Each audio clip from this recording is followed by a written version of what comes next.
안녕하세요. 킵다이어트 전문가 김경미입니다. 모두들 한 주간 잘 보내셨나요? 저도 언제나처럼 이렇게 시간이 가는 줄도 모르게 정신없이 잘 지낸 것 같아요. 오늘은 다이어트 라이브 상담을 시작한 지 약 8개월 정도가 되는 시점인데, 이 기간 동안 중복이 되는 내용도 좀 많이 있었지만, 그래도 거의 대략 이 300건이 조금 넘는 상담을 진행을 하고 또 정보를 알려드렸거든요. 그동안 이렇게 진행을 해오면서 질문이 제법 이제 실시간 채팅창을 통해서 이어졌었던 때도 있었고, 그리고 약 1시간가량을 저 혼자 이야기하던 때도 있었어요. 근데 어떤 때가 되었든 간에 하나도 버릴 것이 없는 소중한 경험이었다고 나름 생각을 합니다. 그리고 시청하고 참여해 주셨던 분들, 여러분들한테도 도움이 되는 시간이었기를 항상 바라고 있어요. 근데 이런 말씀을 드리는 이유가 뭐냐면, 오늘이 이 라이브 상담 마지막 방송이기 때문인데, 그간 이런 300건 정도 이야기를 하다 보니까 사실은 이제는 더 이상 뭐 좀 말씀드릴 게 없는 것 같다라는 생각을 많이 했었어요. 누군가는 좀 그렇게 생각을 하실 수도 있을 거예요. 무슨 소리냐? 다이어트가 얼마나 진화하고 발전을 하고 있는데 왜 할 게 없냐라고 하실 수가 있는데, 사실 다이어트가 아무리 진화하고 발전을 해봤자 몸으로 하는 것에 국한되어져 있다 보니까 섭취 칼로리는 줄이고, 그리고 소모 칼로리를 높이는 방식이거나, 아니면 인위적으로 지방을 제거시키는 시술이나 수술 등 그런 방식이 다예요. 그래서 이게 아무리 온갖 새로운 이름으로 약물, 시술, 운동법, 식이요법 이렇게 나온다고 해도 결국 맥락은 다 똑같거든요. 근데 궁극적인 해답은 이런 여러 가지 방법들에 있는 것이 아니고, 물론 제가 이제 앞에 말씀드린 이런 방법들이 잘못됐다라는 건 아니에요. 정말 정확한 근본적인 원인을 해결하면서 같이 병행하게 됐을 때는 정말 정확하게 체중 감량을 시키는 것에 아주 확실한 방법들이기는 합니다. 물론 이제 개 중에는 진짜 말도 안 되는 것들도 있긴 하죠. 사기들도 많이 있긴 하지만, 아무튼 근데 아무리 체중을 감량시킨다고 해도 첫 번째로 요요는 반드시 오게 되고요.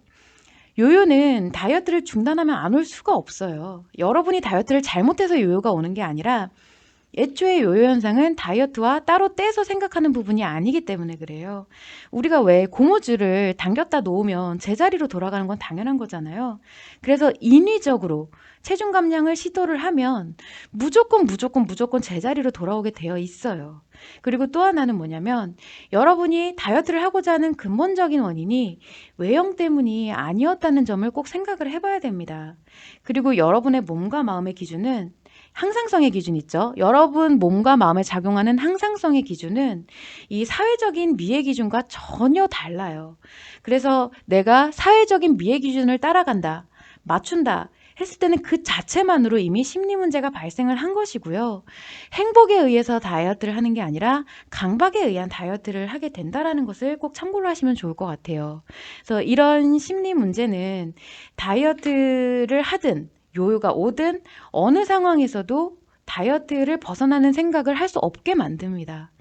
그래서 모든 다이어트 질문의 어느 한 부분도 빠질 수가 없는 것이 심리적인 부분을 제가 계속 이제 여태까지 회차마다 이야기를 해왔던 것인데, 근데 이게 제가 계속 반복을 해서 하다 보니까 꼭 마치 잔소리를 하는 것 같이 느껴지는 거예요. 저는 그렇게 또 생각이 들더라고요. 근데 이제는 이미 이제 수많은 현상과 방법에 대한 근본적인 원인, 그리고 해결 방법을 말씀을 드려놨기 때문에 정말 그것을 필요하러 하시는 분들이 계시잖아요. 내가 찾고 있고 근본적인 해결책을 찾으시는 분들만 그 자료를 검색해 보시라고 남겨놨어요. 지금은 제가 이 한국심리교육원 채널에서 라이브 상담을 하고 있지만, 그 매 상담마다 그 컨텐츠를 다 상담 건건이 다 쪼개서 킵다이어트 유튜브 채널에다가 올려놨거든요. 그래서 검색하시면 언제든 검색이 됩니다. 아무튼 그래서 이 이상은 조금 과요불급이 되는 것 같다, 좀 불필요하다라고 생각을 해서 상담을 종료를 하고자 하는 거예요. 그렇지만 이제 다이어트와 심리적인 관계에 대해서 궁금하신 분들은 언제든지 이 킵다이어트 홈페이지를 통해서 그 질문 게시판에 글을 남겨주시면 제가 텍스트로 답변을 달아드리기 때문에 뭐 크게 어려움이나 아니면 아쉬움은 좀 없으실 것 같아요. 그래서 그 점을 참고하시면 좋을 것 같습니다. 자, 그럼 이제 지금부터 33회 마지막 방송을 한번 시작해 보도록 할게요. 안녕하세요, 빅제이님. 예, 칭찬 감사합니다. 지금 다이어트 관련해서, 다이어트에 대한 궁금증을 질문 주셔도 되고요. 아니면 다이어트를 하면서 겪게 되는 심리적인 문제, 이런, 나뿐만 아니라 주변에서 겪고 있는 다이어트 어려움 등에 대해서 질문을 주시면 제가 그 부분에 대해서 상담을 해드리고, 질문이 없으면 가져온 부분을 설명드리고 종료가 되는 그런 방식입니다. 참고로 하시면 좋을 것 같아요.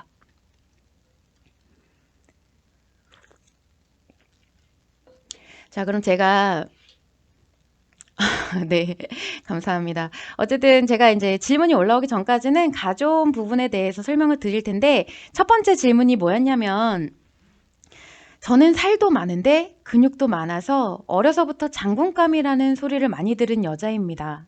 승모근 보톡스도 맞고 종아리 보톡스도 맞고 있는데 이런 상황에서 살은 어떻게 빼야 하나요? 라는 질문이었어요. 정말 이거는 뭐 제가 쓴 게 아닐까 싶을 정도로 저랑 비슷한 환경이시긴 한데 아무튼 살도 많고 근육도 많다고 하면은 기존의 다이어트 방법, 이제 식이요법, 운동요법인 기존의 다이어트 방법으로는 식이 조절밖에는 답이 없어요. 그래서 기존의 다이어트 개념은 식이 조절이 80%, 그리고 운동이 20%를 차지하고 있고, 식이 조절이 잘 이루어지지 않으면 내가 운동을 통해서 건강해질 수는 있지만 그 체중 감량은 조금 어렵거든요. 그 막 드라마틱하게 크게 효과가 나타나지는 않아요. 근데 제가 한 가지 말씀을 드리고 싶은 것은 뭐냐면은 근육이 많다는 게 나쁜 것은 아니라는 거예요. 특히 여성분들 같은 경우는 근육이 아무리 많아봤자 내가 뭐 기네스북에 오를 정도로가 아니거나 아니면 막 스테로이드제를 맞아서 근육을 키우는 정도가 아니면은 그냥 건강한 몸 그 밖에는 되지가 않는다라는 거죠. 막 남자분들처럼 이렇게 우락부락해지지가 않아요. 근데 근육이라는 것은 힘을 쓸 때 관절에 가는 데미지를 많이 줄여주기 때문에 근육이 잘 발달되어 있으면 나이가 들어서는 이 관절에 관련된 질병에 대해서 많이 예방을 할 수가 있게 되거든요. 근데 여러분 오늘만 지금만 살 게 아니다 보니까 이 나이가 들어서도 반드시 생각을 해야 돼요. 지금은 막 날아다니는 20대 막 청춘이고 이러다 보면은 막 관절이나 이런 거 신경 안 쓰고 무지막지하게 다이어트 하고 그렇게 되는데 이게 특히 여성분들 같은 경우에는 뭐 30대 이상 넘어가지 않다고 하더라도 아이만 출산을 하게 되면 몸이 많이 망가지는 게 사실입니다. 그러니까 이런 부분은 꼭 참고를 하셔야 되고 또 지방도 너무 과도하지 않는 경우에는 그 지방 세포 자체가 나쁘다고 볼 수가 없어요. 여성의 몸이라는 것은 사실 근육보다는 지방을 베이스로 하죠. 그래서 이 지방이 세포막을 형성을 하기 때문에 세포막을 형성을 해서 피부결이라든지 아니면은 피부 탄력에 영향을 주게 되고요. 여성 호르몬도 생성을 하게 돼요. 그리고 여성 신체는 남자와는 다르죠. 이게 곡선이라는 게 굉장히 부드럽게 형성이 되어 있는데 그 부분도 지방에 의해서 이루어지는 거거든요. 그래가지고 이런 두 가지가 모두 많다라는 것은 꼭 나쁘다고 볼 수는 없는 거예요. 오히려 두 가지가 모두 부족한 경우보다는 이점이라고 볼 수가 있겠죠. 그 점만 좀 먼저 참고를 해주시면 좋을 것 같고요. 자, 근데 여기서 이제 보톡스 주사를 맞고 계시잖아요. 근데 일단 보톡스를 근육에 주사를 하게 되면은 근육이 이렇게 수축, 오그라들면서 몇 개월간 그 부위에 근육을 쓸 수가 없게 되고 그러다 보니까 외형상으로는 두드러진 부분이 이제 감소를 하게 돼요. 그래서 막 종아리 막 그 체육 선생님 다리 같은 거 아니면은 사각턱 이런 거 그리고 승모근 이런 것처럼 여성적이지 못한 체형을 보완하는 역할을 하게 되거든요. 뭐 저는 이 세 가지를 다 가지고 있어요. 사실은 저도 막 그 학창 시절에 체육 선생님이라는 별명이 있을 정도로 종아리 알이 좀 있었고 턱도 사각턱으로 좀 많이 심각한 상태였고 승모근도 지금도 아주 우람합니다. 뭐 아무튼 근데 문제는 우리가 미간에도 이 인상을 자꾸 쓰다 보면은 주름이 생기면 거기에도 보톡스 주사를 놓거든요. 그럼 미간에 보톡스를 주사하면은 인상을 전혀 못 써요. 내가 아무리 인상을 쓰고자 노력을 해도 힘이 안 들어가요. 그리고 턱 근육에 만약에 보톡스 주사를 맞았다. 그러면 이게 장기적으로 맞게 되면 어느 정도냐? 갈비를 뜯지 못할 정도로 턱에 힘이 안 들어갑니다. 그리고 종아리 보톡스를 맞게 되면요, 일상에서 운동을 하는 게 굉장히 힘들어져요. 그래서 이제 근육의 힘을 전혀 못 쓰기 때문인데, 또 하나 불편한 점은 뭐냐면은 주사를 맞지 않은 그 주변 근육이 있잖아요. 이게 주사를 놓는다고 해서 그 근육 전부 싹 다 효과를 보는 게 아니라 주사를 놓은 부위 이렇게 조금 점점점에 대한 부분이 수축하는 거기 때문에 그 외의 부분의 근육이 보상 근육으로서 커지게 돼요. 과부하가 생기는 거죠. 그렇기 때문에 나중에 보면은 주사를 맞지 않는 부분의 근육이 울퉁불퉁하게 되면서 약간 이상하게 변형이 돼요. 그래서 저도 이런 이제 이 사각턱 보톡스 한참 맞았을 때가 있는데, 이 아랫부분을 죽여 놓으니까 위에 근육이 이제 보상 효과로 인해서 여기 위쪽이 커지더라고요. 그리고 종아리 근육도 마찬가지로 가자미근이라고 하는 그 밑에가 아니라 그 윗부분이 커지고 막 이렇게 근육이 변형이 돼요. 근육이라는 것은 계속 이렇게 쓰면은 발달을 하고 안 쓰면 줄어드는 그런 부분이 있기 때문에. 그래서 첫 번째는 내가 진짜 힘을 줘야 할 때 힘을 못 줘서 불편해지는 부분이 있고, 두 번째로는 이 보상 근육에 의해서 체형이 더 이상하게 변하는 그런 부작용이 있어요. 그래서 지금은 저 같은 경우는 어디든 알이 뚜렷하게 선 채로 그냥 잘 다니고 있습니다. 그런 보톡스 주사 이용하지 않고 있어요. 근데 이거를 사실은 딱 당장 끊기가 너무 힘든 게, 보톡스에 의해서 많이 이렇게 예쁘게 좀 부드럽게 완화가 됐었잖아요. 근데 그거를 끊고서 다시 예전의 모습으로 돌아가게 되면은 갑자기 좀 추해진 것 같은 생각이 들어요. 나는 원래 이런 얼굴이 아닌데 갑자기 막 괴물처럼 변한 것 같고, 이런 생각이 막 들어요. 원래 그게 자신의 얼굴인데. 근데 이런 거를 언젠가 한 번은 감내를 하고서 끊어내야 됩니다. 그리고 이제 보톡스를 끊게 되면 그때는 운동을 시작하시는 게 좋아요. 왜냐면은 만약에 종아리 보톡스를 맞고 계신데 운동을 한다. 내가 스트레칭을 하려고 하면 그 뭉쳐있는 근육이 찢어지는 느낌이 나요. 굉장히 아프고, 그리고 근육이 뭉쳐있는 상태에서 근육에 대한 과부하 걸리면 더 꽉꽉꽉 뭉치는 그런 느낌이 나거든요. 아무튼 뭐 인위적인 거는 그렇게 좋은 건 없는 것 같아요. 그래서 예전에는 근육량이 많은 경우에 이런 근력 운동보다 주로 유산소를 추천을 많이 했었거든요. 근데 요즘에는 근육량이 많으신 여성분이라고 해도 유산소 운동보다는 코어 근육 혹은 속근육 운동을 하시는 게 좋다라고 추천을 많이 합니다. 이런 코어 근육이나 속근육 같은 경우는 어차피 외부로 보여지지 않기 때문에 외형적으로 막 이렇게 거칠어진다거나 그런 부분이 없이 내구성은 좋아지고, 그리고 칼로리 소모율은 또 올라가게 되어 있어요. 대사량에 대한 것은. 그리고 요즘에서 제가 느끼는 건데, 이 복부의 코어 근육 같은 것이 딱 힘이 제때 들어가지 못하면요, 결과적으로 자세가 좀 많이 나빠져서 이렇게 나도 모르게 허리가 숙여지게 되고, 그런 것이 척추 질환으로 이어지는 경우도 되게 많아요. 그래서 꼭 이 젊은 분들이 좀 참고를 했으면 좋겠는 게, 내가 지금 그 현재 몸 상태만 믿어서는 안 된다라는 거예요. 그래서 그렇게 무리하게 다이어트를 해서는 안 된다라는 부분을 꼭 참고를 해주시면 좋을 것 같고, 그래도 질문자님이 다이어트를 하고 싶으시다면 이런 식으로 속근육 운동 하는 게 좋고, 아무리 열심히 그렇게 운동을 하셔도 요요는 반드시 온다는 점도 꼭 명심을 하시면 좋을 것 같아요. 대부분들이 열심히 살을 뺄 때 이 요요의 과정을 아예 배제시키는 경우가 많아요. 생각도 안 하고 막연하게 유지를 잘하면 요요는 안 오겠거니라고 생각을 하는데, 서두에서도 말씀드렸다시피 요요 현상은 못 피해갑니다. 필연적인 거예요. 그래서, 그리고 또 심지어는 내가 빼는 과정보다 그거를 유지하는 과정이 훨씬 어렵고 힘이 든다라는 거. 이 말씀을 드리는 이유가 뭐냐면, 결국 질문자분이 굳이 다이어트를 지금 내가 해야 되는 상황인지를 먼저 점검을 해보시라는 거예요. 다이어트는 일단 한번 발을 담그면, 한 발이라도 담그면 심리의 밸런스가 함께 무너져 버리기 때문에 계속 다이어트를 하게 될 수밖에 없는 악순환 구조가 무조건 만들어지게 되거든요. 그래서 아직 한 번도 다이어트를 해보지 않으신 분들이라면 이번 기회에 컴플렉스라는 게 뭔가 정말, 그리고 내가 왜 그것을 컴플렉스로 느껴야 되나, 그런 것 등을 이제 마음의 작용에 대해서 이해를 하셔서 굳이 다이어트를 하지 않아도 행복하게 살아갈 수 있는 이치를 좀 아시면 좋을 것 같기 때문에 한번 이렇게 말씀을 드려봤습니다. 참고로 하시면 좋을 것 같아요. 안녕하세요, 신수정님. 평소에 난 마음 먹으면 쉽게 살을 뺄 수 있을 것 같은데요. 현실은 좀 다르지만 그런 생각이 있어요. 심리가 잘못된 걸까요? 아니요. 누구든 자기가 확신하는 바가 있죠. 근데 내가 생각을 하는 것과 실천을 하는 거는 달라요. 어쨌든 생각은 머리로 하는 거고, 그리고 실천은 뭐 행동으로서 몸으로 하는 거잖아요. 그래서 머리로는 사실 뭐든 할 수 있죠. 우리가 보통 무언가를 계획할 때 당연히 나는 성공할 수 있다고 생각하기 때문에 그 일을 계획을 하지, 실패할 거라고 생각을 하는데 그거를 계획하고 추진하지는 않아요. 그래서 당연히 이제 다이어트를 할 때도 내가 당연히 성공할 수 있다고 생각을 하기 때문에 다이어트를 계획하고 실행을 하는데, 사실 모두가 성공을 할 수는 없죠.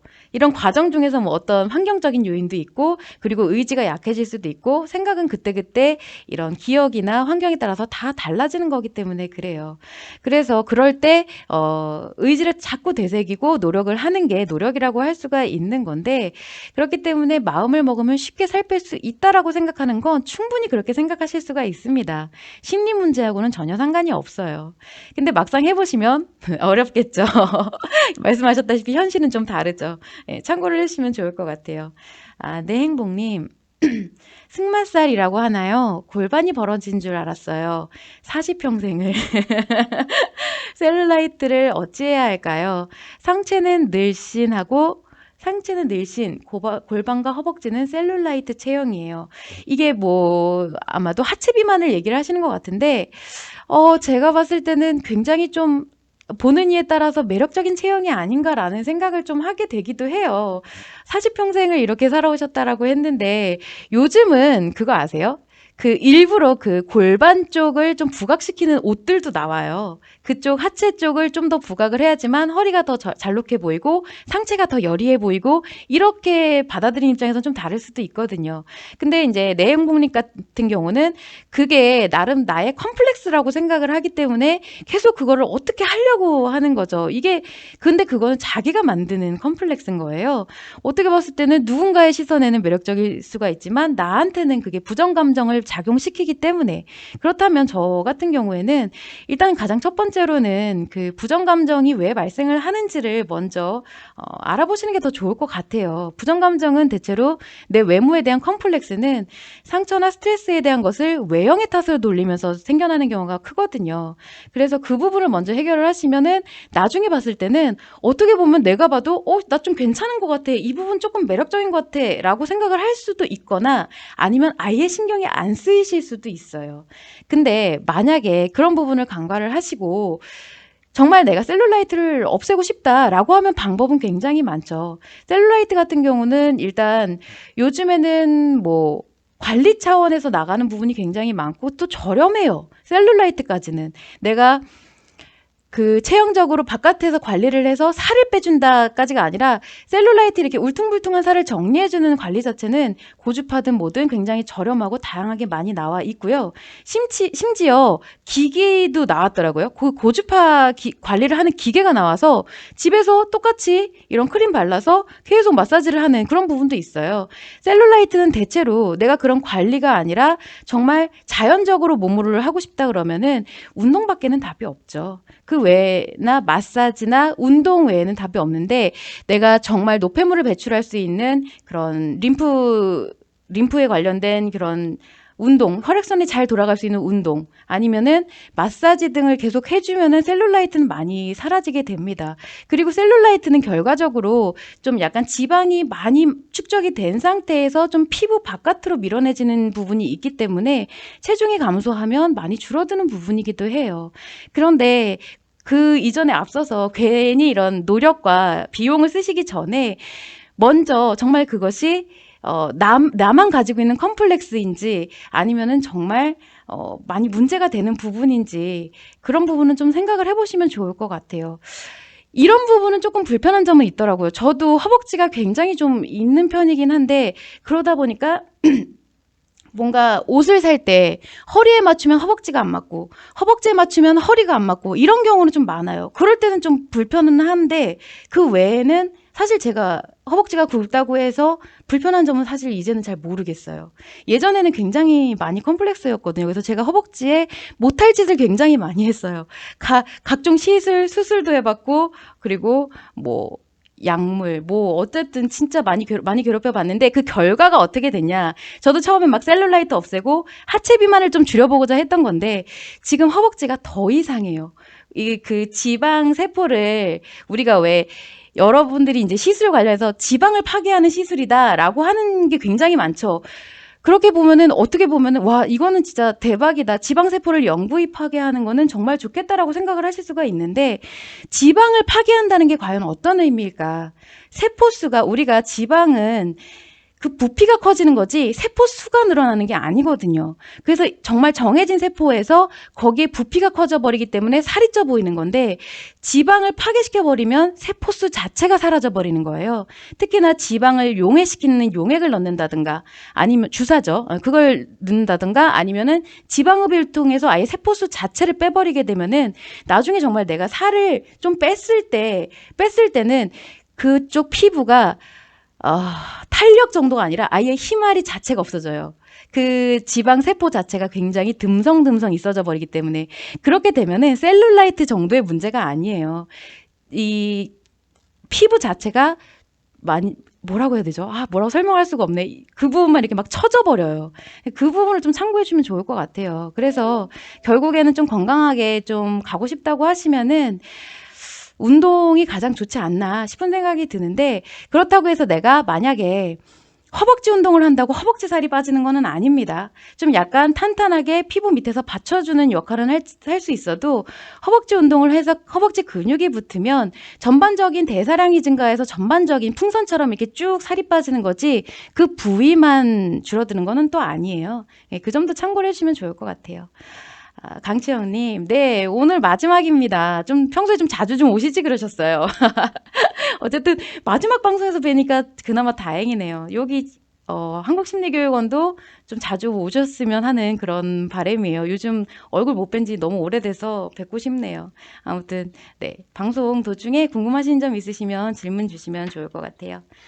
이어서 제가 가져온 부분 다시 설명을 드려보겠습니다. 작년부턴가 그 재작년일 수도 있고요. ABC 주스라는 게 굉장히 유행을 하고 있어요. 들어보셨을 분들도 많은데 사과, 비트, 당근을 갈아 만든 주스라서요. 그 애플의 A, 비트의 B, 그리고 캐럿, 그 당근의 캐럿의 C 해서 이 앞글자만 따서 만든 게 ABC 주스예요. 근데 이게 또 집에서 직접 뭐 만들어 먹기가 또 힘들다고 하니까 분말을 타서 드시라고 분말로 요즘 제품들도 주구장창 잘 나오고 있습니다. 독소 배출을 시켜서 그로 인해 다이어트 효과를 본다고 하는 게 나름 이쪽의 마케팅이에요. 근데 여러분 이거 생각을 해보시면 한때 한참 유행하던 비슷한 주스가 있는데 짐작하시는 분들 많겠지만 마녀 주스라는 게 있었어요. 근데 오히려 마녀 주스는 이거보다 들어가는 게 더 많았죠. 양배추, 토마토, 뭐 당근, 브로콜리, 사과, 바나나 뭐 이렇게 다 때려 넣어서 만든 게 마녀 주스였는데 ABC 주스도 그렇지만 생으로 먹으면 흡수율이 떨어진다고 해서 이 흡수율을 높이기 위해 가지고 그 채소 과채들을 다 한번 삶아요. 삶아가지고 그걸 갈아서 먹게끔 되어 있죠. 그러니까 당연히 맛이 있을 리가 없어요. 굉장히 좀 괴이한 맛이 나고 색깔도 약간 좀 괴이한 색깔이 납니다. 그래서 좀 마녀 주스라고 불렸었는데 어쨌든 뭐 여러분들은 이 ABC 주스와 마녀 주스의 차이점이 있다고 생각을 하시나요? 제가 보기에는 사실 잘 모르겠어요. 없거든요. 거의 똑같은 것 같아요. 근데 언제나처럼 이렇게 획기적인 다이어트 방법인 것처럼 이름만 바꿔서 돌고 도는 게 다이어트 시장이라는 거예요. 그래서 제가 항상 뭐 어떤 뭐 새로운 방법이 나왔다. 이런 거 어차피 다 같은 맥락이라고 말씀을 드리는 거죠. 근데 참 재밌죠. 뭐가 재밌냐면은 독소 배출로 다이어트가 된다고 한다는 것도 진짜 웃겨요. 전에 한번 그 제가 디톡스의 허하실에 대해서 한번 말씀을 드렸었는데 인체는 비만을 야기하는 뭐 그러니까 예를 들어서 인체의 변형을 일으킬 정도로 영향을 주는 독소가 그 정도가 쌓일 정도가 되면은 사실은 이런 존재의 위협을 받는 정도거든요. 생존에. 간이 제 기능을 상실했다는 것하고나 마찬가지이기 때문에 그래요. 그래서 사실 여러분들이 이야기하는 디톡스는 이미 간에서 다 하고 있는 작용이거든요. 간이 들으면 정말 어이가 없을 얘기죠. 독소가 그만큼 쌓이게 두지를 않아요. 자기가 막 이렇게 막 독소가 쌓여서 비만으로 이어져 이럴 정도로 간이 두지를 않는다라는 얘기예요. 그리고 또 한 가지는 숙변 제거를 자꾸 얘기를 하시는데 장에는 숙변이란 개념이 없어요. 변비의 경우는 그냥 배변을 못하는 것뿐이지 숙변이 장벽에 끼거나 이런 얘기를 좀 하시더라고요. 내가 다이어트를 할 때 조금씩 먹다 보니까 변이 하나로 뭉치지를 않고 장벽에 이렇게 얇게 펴발려서 뭐 숙변이 생긴다 뭐 이런 얘기를 하시는 경우가 있는데, 그래서 막 거기서 독소가 나온다 뭐 이런 얘기를 많이 하시는데 정말 원시시대 이야기입니다. 장은 계속 유동적으로 계속 이렇게 움직이고 있고요. 점막이기 때문에 거기에는 뭐 이렇게 변이 뭐 끼거나 묻어 있을 수가 없어요. 아무튼 이제 정말 재밌는 게 뭐냐면 당근, 브로콜리, 양배추 등은요, 우리가 평소에 음식으로 자주 익혀 먹죠. 그리고 서양권에서는 사과, 바나나, 토마토 이런 거 자주 익혀 먹는 것으로 저는 알고 있어요. 그렇다면 그냥 그런 음식을 자주 먹으면 되지 않을까? 굳이 주스로 안 만들어 먹어도.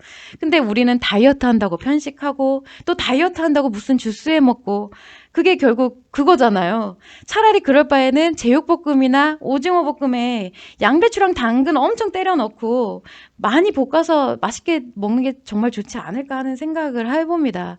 거기도 이제 익힌 당근이랑 양배추잖아요, 어쨌든. 만약 이제 그거를 먹을 때 칼로리를 줄이고 싶다. 그러면은 이 제육볶음과 오징어 볶음을 해서 드실 때 간을 좀 약하게 하셔서 밥 따로 드시지 마시고 그 볶음만 드세요. 아니면은 고기랑 오징어 대신에 닭가슴살을 이용해서 같이 볶아서 같은 양념에 밥 없이 드시던가 하시면 정말 다이어트가 됩니다. 그 자체가 다이어트 식단이에요. 제가 예전에 다이어트를 할 때 어떤 식이요법을 했었냐면 언제나 이런 삶은 닭가슴살을 100g 아니면 200g씩을 이렇게 큐브로 잘라서 위생백에 들고 다녔어요. 도시락처럼. 그러다가 한식 뷔페를 자주 갔는데 그 한식 뷔페에 가면은 나물 반찬이 가짓수가 엄청 많잖아요. 거기다가 추가적으로 뭐 생미역에 막 초장 이라든지 상추에 쌈장 이런 거 있으면은 그런 것들하고 나물 반찬에서 밥 대신에 닭가슴살을 먹고 그랬어요. 그러면 정말 훌륭한 이 식이섬유와 단백질 식단이거든요. 정말 우리가 다이어트 식단이라서 별게 있는 게 아니고 일상적으로 실천할 수 있는 방법도 굉장히 많아요. 그리고 식품이라는 것은 식품마다 고유의 영양소가 있고 이것이 인체에 아주 직접적으로 막 체지방을 감소시킨다거나 그런 효과는 뭐 있을 수 있을지는 몰라도 정말 정말 미미해요. 말씀드렸다시피 인체에 내가 어떤 큰 영향을 준다라는 것은 그 자체가 독이기 때문에 잘 쓰면 약인 것이고 잘 못 쓰면 독인 것이고 그 차이예요. 그래서 식품은 보조 역할은 하기는 해도 직접적인 영향을 주지는 못하게 되는데, 어떤 특정 식품에 꽂히셨다 여러분이 정말 내가 어떤 이런 기사를 봐서 난 그럼 이걸 먹을 거야 라고 꽂히셨다고 하면 정말 좀 꾸준히 드시는 게 그나마 효과성이 있을 겁니다. 예를 들어서 한때 막 유행하던 우엉차, 우엉물이라든지 판물 이런 거, 아니면은 말씀드린 ABC 주스나 뭐 클렌즈 주스 막 이런 거 꾸준히 매일같이 몇 년간 드시면 그 영양소가 체내에 계속 충족이 되면서 장기적으로 나타나는 긍정적인 효과는 있을 수 있어요. 뭐 그게 꼭 다이어트 아니더라도 배변을 원활하게 해서 신진대사를 높여서 다이어트 효과가 나타난다던가. 그쵸? 배변하는 것도 에너지 소모가 되는 부분이다 보니까 변비가 걸리신 분보다는 배변이 원활하면 쓰이는 에너지 대사량이 늘어나요. 그러면 어떻게 보면 다이어트에 도움이 되는 거죠. 뭐 이런 부분에 있어서 보조적인 역할을 할 수는 있다라는 거예요. 그리고 여러분, 저는 카톨릭이지만 제가 특정 신을 얘기하는 건 아니에요. 여러분 마음속에 있는 그 신이라고 생각하시면 됩니다. 어쨌든 그 신께서 인간을 그렇게 대충 만들지는 않으셨더라고요. 제가 이런 마음과 심리 그리고 인체에 대해서 조금씩 이렇게 연관성을 갖기 위해 정보를 찾다 보니까 마음도 그렇고 몸도 그렇고 굉장히 정교하고 고차원적인 기술로 만들어져 있기 때문에 지금 현 세대보다는 고차원 기술이죠. 왜냐하면 인간이 인간을 만들지는 못하니까. 우리가 뭐 자연적으로 잉태가 돼서 태어나는 그런 게 아니라 정말 인위적으로 인간의 영혼이나 마음 그리고 세포 하나하나까지 구현을 해서 인간을 만들어내지는 못하잖아요. 그래서 이제 참 잘 만들어진 존재가 인간이다. 우리가 막 외부적으로 그렇게 클렌즈 주스니 이런 거 먹지 않아도 간에서 알아서 잘 해독하고. 아무튼 그래서 여러분이 만약 해독작용을 원활히 하고 싶다고 하시면 특정 음식을 섭취해서 그런 효과를 만들기보다는 일단은 자체적인 면역력을 높이고 그리고 간 기능을 활성화할 수 있는 노력을 하는 게 건강하게 할 수 있도록 하는 게 훨씬 도움이 될 거예요. 그 중에서는 운동도 포함이 되겠죠. 식이요법뿐만 아니라. 왜냐하면 내가 지방간이다라고 했을 때는 일단은 지방을 빼야 되잖아요. 그렇게 되면은 내장 지방을 빼려고 하면은 일단은 뛰는 게 가장 좋습니다. 뛰면은 일단 내장 지방부터 빠져요. 뭐 그런 식으로 그렇게 이제 보조적인 역할을 해서 내 몸의 기능 자체적인 기능을 높이는 게 훨씬 롱런하고 훨씬 효과가 좋아요. 뭐 그런 점을 좀 참고하시면 좋을 것 같고요. 그리고 또 한 가지는 앞으로도 어떤 식품이 아주 혁신적인 다이어트 식품이다. 뭐 어떤 보조제가 아주 혁신적인 성분이다. 어떤 시술이, 어떤 약물이라고 해도 다이어트를 종료시킬 수 있는 것은 단 하나예요. 제가 아까 내행복님께도 말씀드렸지만 마음 먹기 따른 거거든요. 여러분이 심리를 회복하는 길밖에는 없다는 점을 꼭 참고를 하셔야 됩니다. 내가 어떤 심리 상태로 그 상황을 보느냐에 따라서 정말 다이어트가 필요한지 안 필요한지도 현저하게 달라지게 돼요. 네, 그런 부분을 참고를 해주시면 좋을 것 같아서 길게 말씀을 한번 드려봤습니다. 아, 맞아요. 신수장님. 그 ABC 주스는 결국 해독 주스고 뭐 클렌즈고 그런 거예요. 근데 제가 웃긴 게 뭐냐면 그냥 해독 주스 이렇게 얘기를 하면 되는데 꼭 이렇게 뭔가 이름을 붙여 나와서 새로운 방법인 것처럼 얘기를 하고 새로운 효과인 것처럼 얘기를 하는 게 참 재밌다라는 거죠. 근데 사람들이 그게 뭐 집에서 해 먹고 이러는 건 소소한 즐거움이니까 그럴 수는 있을지 몰라도 꼭 다이어트 시장에 상업적으로 만들어져요. 제품이. 그래서 그거를 이제 소비하게끔 하는 그런 형태가 나타나니까 그런데 돈 쓰시지 마시라고 그냥 한번 말씀을 드려본 거예요. 네, 참고로 해주시면 좋을 것 같습니다. 자, 이어서 한번 또 말씀을 드려볼게요. 이번에는 그 요즘 유행하는 용어 관련해서 한번 이야기를 한번 해볼 텐데, 그 요즘 코로나 사태로 인해서 집에 있는 시간이 늘어나게 되면서 살이 갑자기 확 찐 사람들을 일컬어 확찐자라는 우스갯말이 있죠. 그러니까 확 쪘다라는 뜻이죠. 근데 요즘은 이런 활동 제한을 통해서 자신에게 심리적 문제를 발견할 수 있는 그런 기준을 삼아볼 수 있을 것 같아서 한번 말씀을 드려보고자 해요. 물론 여성에게만 해당이 되고 남성분들한테는 해당이 되지 않습니다. 자, 그럼 한번 생각을 해볼게요. 활동량이 줄어들면 요즘처럼 이렇게 집에만 있게 돼서 활동량이 줄어들면 살이 찔까요? 네? 어떻게 생각하세요? 살이 찔까? 활동량이 줄어들면은 활동에 관련한 대사율이 줄어들기는 해요. 근데 기초대사량은 안 줄어들어요. 기초대사량은 말 그대로 내가 숨만 쉬어도 작용을 하는 진짜 장기를 운용하는 뭐 호르몬을 운용하는 뭐 배변 활동을 운영하는 이런 기초대사량이기 때문에 그거는 안 줄어들거든요. 근데 물론 활동량이 줄어드는 기간이 많이 길어지면은 근력량이 조금 줄어들 수는 있어요. 근육은 안 쓰면 빠져버리니까. 근데 그다지 막 항상 내가 뭐 직업적이나 아니면 취미나 그렇게 근력량을 유지하시던 분이 아니라면 기초대사량의 차이로는 뭐 그렇게 크게 나타나지는 않아요. 자, 그렇다면은 왜 살이 찌는 분들이 많으신 걸까? 라고 질문을 드리면 당연히 먹는 양이 기초대사량을 윗돌기 때문이 아니냐라고 하실 텐데 이게 맞는 이야기긴 한데 당연한 이야기는 아니거든요. 만약에 이제 심리가 안정적으로 균형을 이루게 되면은 인식과 표현이 비슷해집니다. 지금 강채영 님이 입맛도 좀 줄어든다라고 하셨잖아요. 이 말이 무슨 이야기냐면 섭취라는 것은 결국 인식 활동이고 소모는 표현 활동이에요. 그래서 내가 안정적인 심리가 이루어지게 되면 이렇게 일정하게 밸런스가 이루어지게 되면은 표현이 줄어들면 섭취도 줄어드는 게 당연하다라는 거예요. 그렇기 때문에 이렇게 늘 수평을 이루는 게 심리의 밸런스이기 때문에 제가 항상 그렇게 심리의 밸런스 지금 33회차에 걸쳐서 계속 강조를 드리고 있는 거예요. 반대로 생각해보면 여러분들 그 활동을 엄청 많이 하는데 내가 그 배가 고파요. 배가 고파서 먹은 게 없으면 활동량도 줄어들게 되죠.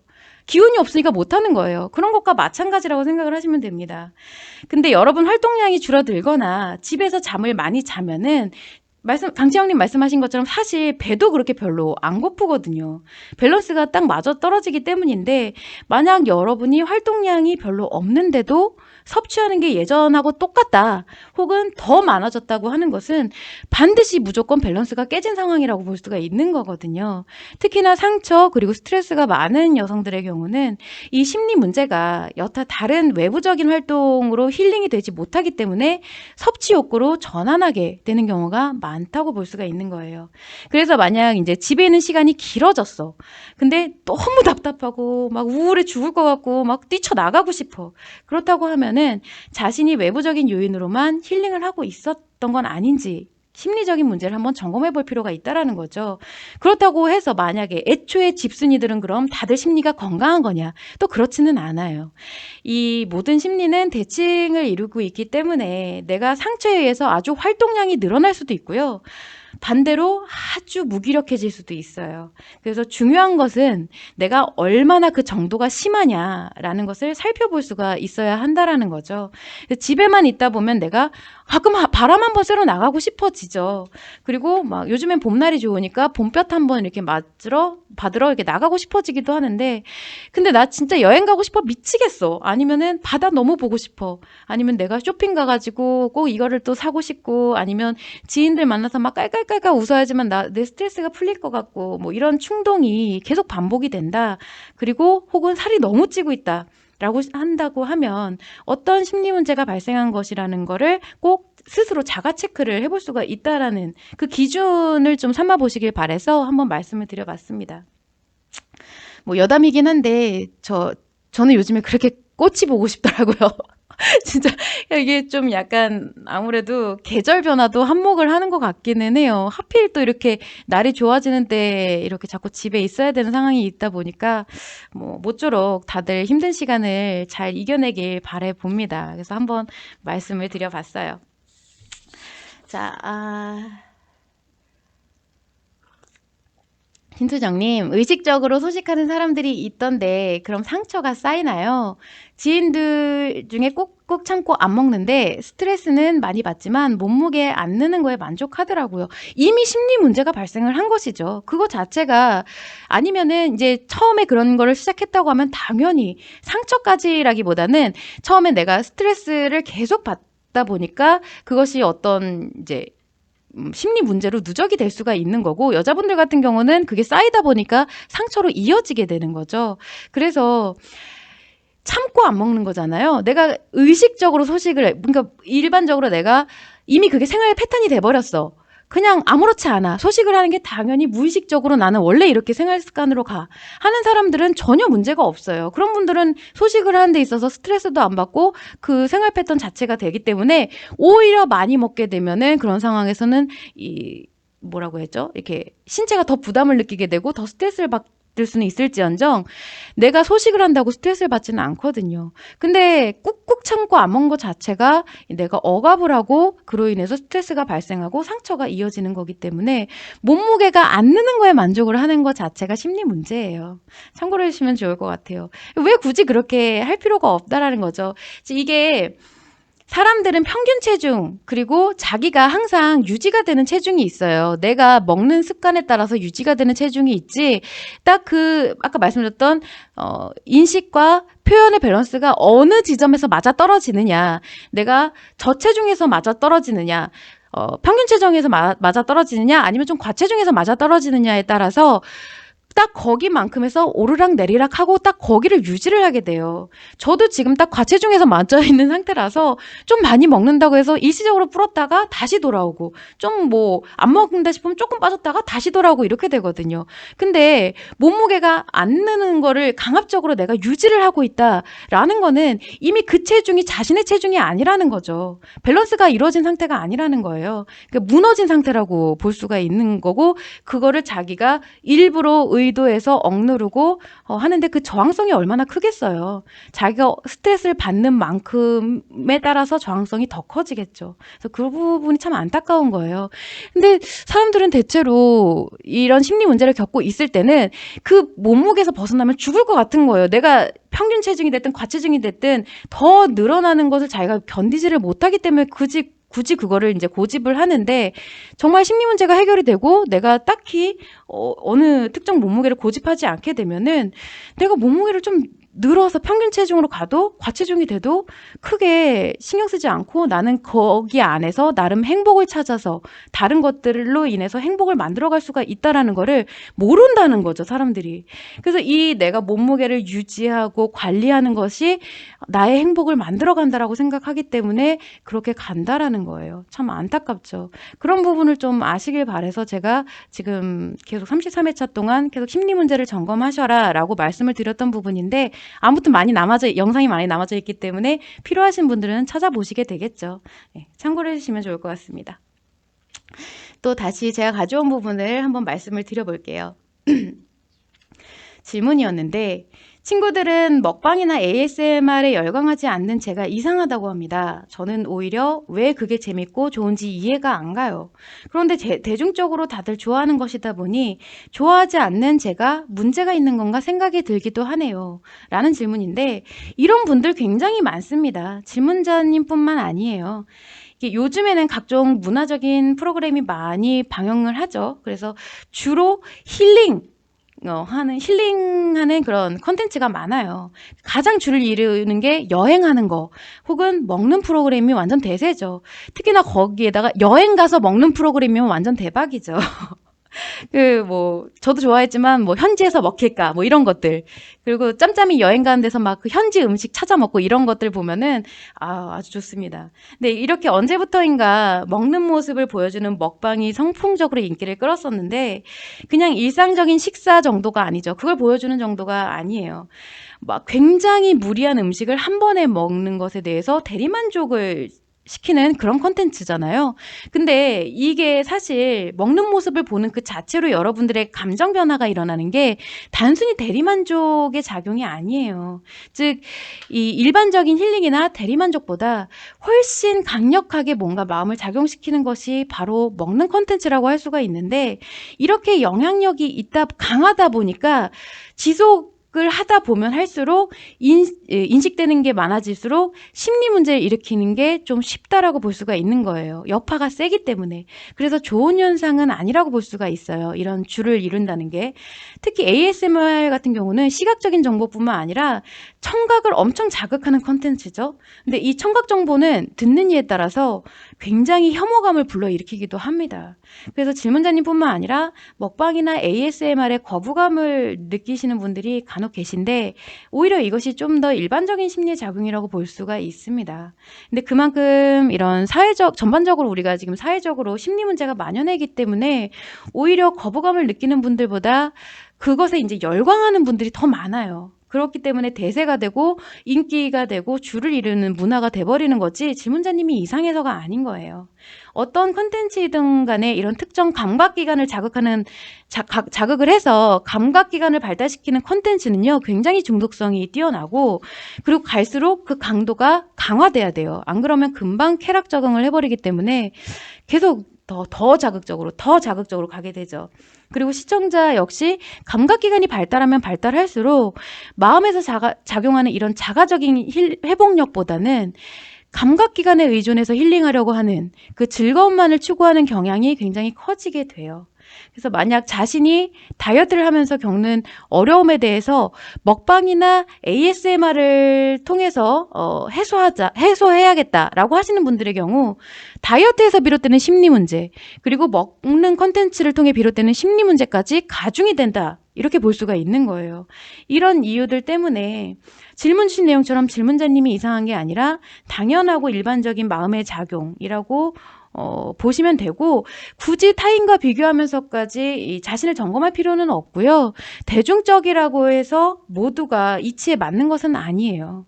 심리 문제가 만연한 사회면 사회일수록 상처와 스트레스를 유발시키는 좀 비정상적이고 자극적인 컨텐츠가 유행을 하고 대세를 이루고 이런다는 점도 좀 참고를 해주시면 좋을 것 같아요.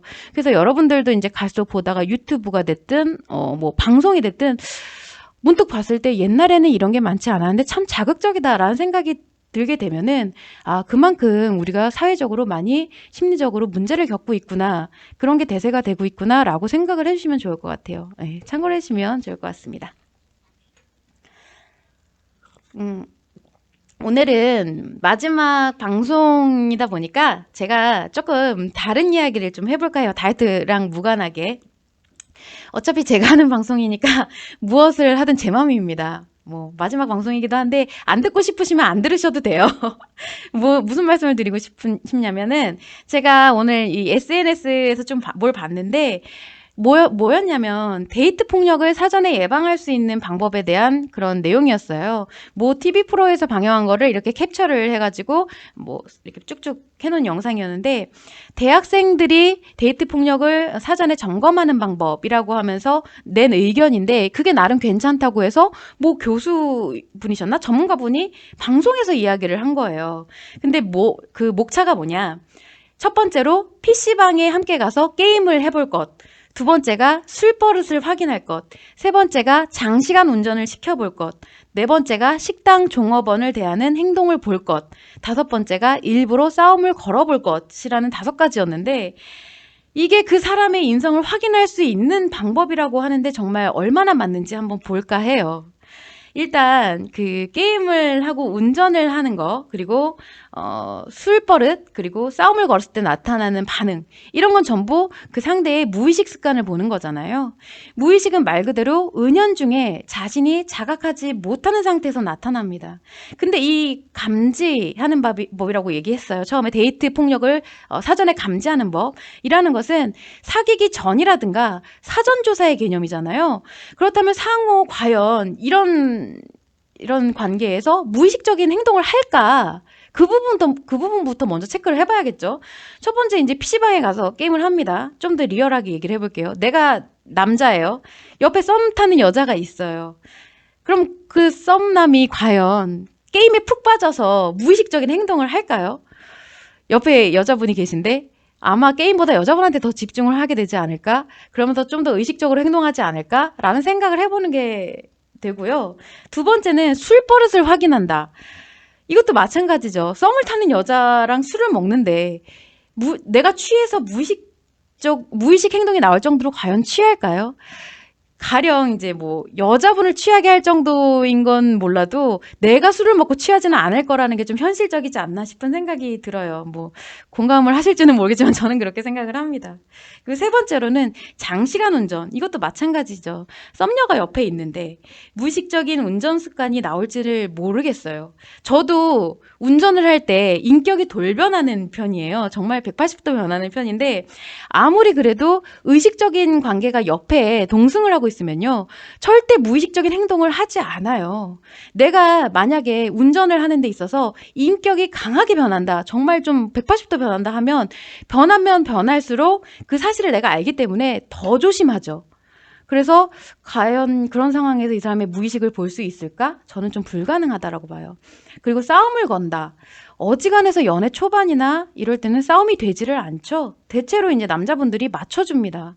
그리고 여러분들 같으면은 내가 뭐 결혼한 사이도 아니고, 그리고 연애가 한참 진행된 사이도 아니고, 썸을 탈 때랑 연애 초반일 때 막 남자친구랑 싸웁니다. 그런데 이 사람이 안 받아주고 막 받아치고 화를 내고 그러면은 여러분들은 그걸 참고 화해하나요? 그냥 거의 파국에 이를 확률이 굉장히 높죠. 근데 남자분들도 그걸 알아요, 당연히. 그러니까 처음에는 다 받아주죠. 그래서 이것도 좀 적합하지 않은 것 같고, 뭐 식당 종업원 얘기는 사실은 이건 저는 좀 고려해야 될 상황이 많기 때문에 일단은 뭐 무의식 관련해선 제외를 할게요. 아무튼 이렇게 무의식으로 갈 만한 상황이 별로 없을 것이라는 점에서 과연 이 체크리스트가 합리적인가라는 생각을 좀 하게 됐었고요. 여자들도 바보가 아닌 이상 초반에 이런 모습을 보인다라고 했을 때 거기에 막 빠져드는 경우가 별로 없겠죠. 여자는 단번에 사랑에 빠지는 게 아니라 장시간에 걸쳐서 상대에게 호감을 만들어가기 때문에 사실 이 금사빠라는 말이 있는데 이런 것은 엄밀히는 사랑의 감정이 아니라 기분의 작용이거나 아니면 자신이 갖고 있는 상처에 대한 관심을 필요로 하는 것이라고 볼 수가 있고요.